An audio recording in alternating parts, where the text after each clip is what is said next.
ACP बनते हैं, ACP तक तो आराम से वो जाते हैं। तो एसीपी तक जाने वाले जो ये अधिकारी हैं जो 2008 बैच के हैं, उसमें कहा जा रहा है कि जो सिलेक्शन हुआ है वो 50-50% के घेरे में हुआ है। इसका क्या मतलब है? 50% के घेरा क्या मतलब है कि 50% तो टैलेंट है और 50% जो है भ्रष्टाचार है। किसी ने कहा कि नहीं, 60% टैलेंट है, 40% भ्रष्टाचार है। मतलब थोड़ा बहुत टैलेंट भी है, ऐसा नहीं है। 60% टैलेंट, 40% भ्रष्टाचार। मतलब कि एक इंस्पेक्टर की जो बहाली हुई है उसमें 60% कॉम्पिटेंस है। कॉम्पिटेंस के आधार पर होता तो शायद उसकी बहाली नहीं होती, लेकिन अगर थोड़ा इसमें तड़का लग गया भ्रष्टाचार का, गांधी जी का तड़का लग गया, तो फिर उनका कॉम्पिटेंस 100% हो गया। तो वो जो गांधी जी का तड़का था वो 40% है, जिसकी वजह से इतना ये जो 50-50% का अपॉइंटमेंट हुआ है, जिसके अपॉइंटमेंट में जो कॉम्पिटेंस का रेशियो था वो 60-40 का था और टोटल अपॉइंटमेंट 50-50 का था। 50 तो ऑनेस्ट जो बढ़िया कॉम्पिटेंट लोग थे बिना किसी घूस घास के, उनका अपॉइंटमेंट हुआ और 50% ऐसे कैंडिडेट का अपॉइंटमेंट हुआ जिसका कॉम्पिटेंस 60 और 40 का था। बड़ा विस्तार से मेरे सूत्र ने बड़े विस्तार से इसकी व्याख्या की। अब मैंने उनको कहा कि एक आध तो हमें ये भी दे दीजिए, क्या नाम है, कुछ सबूत भी दे दीजिए। उन्होंने कहा कि आप सबूत कभी मिलेंगे तो आपको देंगे। विस्तार से उन्होंने व्याख्या करके बताया और खास तौर से 2008 बैच का जिक्र किया। उसके पहले का उन्होंने जिक्र नहीं किया है, लेकिन 2008 बैच का खास तौर से जिक्र किया। और फिर आगे का कहानी उन्होंने कहा कि देखिए, जो डायरेक्ट आईपीएस ऑफिसर होते हैं, इंडियन पुलिस सर्विस से आते हैं, वो एक बार की फौरन से पेशतर भ्रष्ट नहीं होते, बिल्कुल नहीं होते। उन्हें भ्रष्ट करते हैं उनके मातहत काम करने वाले अधिकारी, और उसमें मुख्य रूप से inspector, sub inspector, SHO level के जो अधिकारी हैं वो उनको आईने में उतार लेते हैं, शीशे में उतारते हैं। बड़ा प्रचलित शब्द है ये, शीशे में उतारना। वो शीशे में उतार लेते हैं, मतलब उनको देख लेते हैं इनका लाइक डिसलाइक क्या है। अगर कड़क ऑफिसर है तो चुप हो गए, अगर थोड़े पिघलने वाले हैं तो थोड़ा पिघला दो, अगर पूरे पिघलने वाले हैं तो पूरा पिघला दो। इस तरह से शीशा वो तैयार करते हैं और उस शीशे में पुलिस अपने सीनियर ऑफिसर को उतारते हैं और उस उतारने में वो देखते हैं कि ये ऑफिसर जो है ये कितना उतर गए हैं। 50% उतरे हैं तो 50% का कारोबार इनके साथ चलेगा, अगर ये 100% उतर गए हैं तो 100% का कारोबार चलेगा। तो ये कारोबार इस तरह से एक थंब रूल बन गया है पुलिसिंग के एडमिनिस्ट्रेशन में, पुलिस प्रशासन में, और बड़ी इज्जत से लोग इसकी चर्चा करते हैं और इसके बारे में कुछ कहना बहुत आपत्तिजनक नहीं होता है, क्योंकि ये it has become a new normal, so nobody talks about it. Is it a corruption? No, it is a new normal. It happens in all states. And for that matter, Delhi is not exception. So you can find the same in Delhi too. So in power gallery or in police administration's gallery or administration's gallery, you will find this kind of discourse. There is no wrong in that. It has become a new normal. तो श्रीमान सतीश गोलचा जी इस new normal के पुरोधा बन गए थे और श्रीमान सतीश गोलचा भी ऐसे ही माथक पुलिस अधिकारियों के द्वारा आईने में उतार लिए गए थे और उसमें पूरी तरह से उतर गए थे सतीश गोलचा जी। और इसीलिए आपको देखा होगा कि एक कांस्टेबल लेवल का अधिकारी तो गैंग में ही शामिल हो गया, गैंगस्टर के गैंग में he became one of the gangster being a serving police staff, Delhi police staff.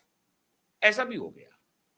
दूसरे का एक प्रकाश में आया, 100 करोड़ की प्रॉपर्टी एक सब इंस्पेक्टर के हाथ में, ड्रग का रैकेट चला रहे थे वो, सरेआम आया सामने में और अब आपको लगेगा कि दिल्ली पुलिस में जो सर्जिकल स्ट्राइक हुआ श्रीमान अमित शाह का, तो यूं ही नहीं हुआ और मोमेंट अपॉर्चून था, अपॉर्चून मोमेंट का इंतजार था और शाह ने सर्जिकल स्ट्राइक कर दिया। मतलब इन सभी भ्रष्ट ऑफिसर की पूरी कुंडली, बीइंग एन इंटेलिजेंट ऑफिसर, अनुराग कुमार के पास पहले ही पहुंच गई थी। 30 वर्ष से वो अपनी सेवा इंटेलिजेंस ब्यूरो में दे रहे थे और दिल्ली के साथ साथ पूरे देश के पुलिस महकमों से आदान प्रदान करना, इंटेलिजेंस इंफॉर्मेशन का आदान प्रदान करने का काम वो कर रहे थे। उनको सारी जानकारी थी, कहां कौन किस रूप में कैसे क्या कर रहा है, दिल्ली में कांस्टेबल कहां इन्वॉल्व है, सब इंस्पेक्टर कहां इन्वॉल्व है, 100 करोड़ का माल कैसे बना रहा है, 100 करोड़ की संपत्ति कैसे बन रहा है, सारा intelligence input he had already. अब ये इंफॉर्मेशन का आदान प्रदान जाहिर है गृह मंत्रालय में वही होगा, क्योंकि गृह मंत्रालय क्रैकडाउन अप्रोच के साथ ड्रग कार्टेल के खिलाफ काम कर रहा है। जबरदस्त। अभी आपने देखा होगा कि श्रीमान शाह कोलकाता में एक भाषण दे रहे हैं, बहुत सुंदर भाषण है, जरूर सुनिए आप उनका। उन्होंने कहा कि मेरी यात्रा अली बाबा 40 चोर को पढ़ते पढ़ते वेद उपनिषद तक पहुंच गई। तो अली बाबा 40 चोर के बारे में श्रीमान अमित शाह जी को मालूम है। और कोलकाता में वो जब वो भाषण दे रहे थे, एक पुस्तकालय एक बहुत बड़े म्यूजियम का वो उद्घाटन करने के लिए गए थे, तो उसमें वो कह रहे थे कि मेरी यात्रा अली बाबा 40 चोर की कहानी पढ़ते पढ़ते वेद और उपनिषद तक पहुंची है और मैं वेद और उपनिषद को भी अब धीरे धीरे कोशिश कर रहा हूं, उसके जीस्ट को, उसको पढ़ने की कोशिश कर रहा हूं। और वो शब्द, वाक्य, भाषा, इसके बारे में विस्तार से बता रहे थे, पुस्तकालय और पुस्तकालय की सिग्निफिकेंस के बारे में, उसके महत्व के बारे में बतला रहे थे। और वो विषय एक तरफ है। तो श्रीमान अमित शाह को इन भ्रष्टाचारियों की पूरी कुंडली मिल रही है। बीइंग ए होम मिनिस्टर उनको पता चल रहा है कौन डार्क सिप है यहां पे बैठा हुआ, जो इस पूरे तंत्र को तबाह कर रहा है। और उसमें श्रीमान सबसे पहले सतीश गोलचा जी पकड़ा गए, आ गए निशाने पर। ये पावर गैलरी की खबर है, मुझे कोई दस्तावेज हाथ नहीं लगा है, लेकिन दस्तावेज हाथ लगने जैसा ही है। मेरे पास जो सूचनाएं आई हैं वो पक्की सूचना है, अंदरूनी पुलिस वाले की सूचना है और फर्स्ट हैंड सूचना मैं बता रहा हूं। ऐसा नहीं कि ट्रेवल करके आ रहा है, मेरे से खुद 1-on-1 बातचीत के आधार पर मैं ये ब्रीफ कर रहा हूं आपको कि ये सूचना गृह मंत्रालय को चली। इसके पहले 2-3 घटनाएं हुई, आपको याद होगा एआई समिट हुआ था। एआई समिट का जो क्योस हुआ कि ये लोग संभाल नहीं पाए और इस भेष में कुछ कार्यकर्ता घुस गए, बदनामी हुई, राष्ट्रीय अंतर्राष्ट्रीय स्तर पर भारत की बदनामी हुई, उसमें भी ये काम नहीं कर पाए थे। तो ये सारा काम एक साथ चलने लगा कि ये थाना बिकने का धंधा चल रहा है, करप्शन रैम्पेट है, ड्रग कार्टेल का लगातार ये लोग क्रैकडाउन कर रहे हैं, बावजूद ड्रग कार्टेल एक को पकड़ते हैं, दूसरा खड़ा हो जाता है, दूसरे को करते हैं, तीसरा खड़ा हो जाता है। तो ये सब का एक प्रकार से पूरा कंसर्टेड एक प्रकार से विषय बन गया, विषय वस्तु बन गई कि इनको अब हटा दिया जाए साहब।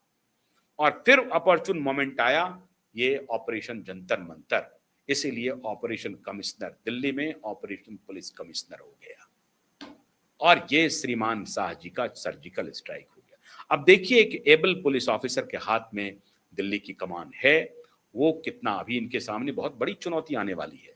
अभी तो पूरा पार्लियामेंट सेशन है, इसके बाद ये आंदोलन अभी खत्म नहीं हुआ है, उसके बाद 15 अगस्त को, और ये अगस्त तक चलेगा ये पार्लियामेंट सेशन। तो वर्तमान पुलिस कमिश्नर को आने वाला दिन जो है इनके लिए चुनौती भरा रहने वाला है। तो इनकी चुनौती अभी शुरू हुई है। अब इसमें देखते हैं कि श्रीमान अनुराग कुमार इस चुनौती से खुद को कैसे, इस चुनौती से निपटने के लिए खुद को मजबूत कैसे करते हैं और चुनौती से कैसे निपटते हैं, ये तो आने वाले दिनों में पता चलेगा।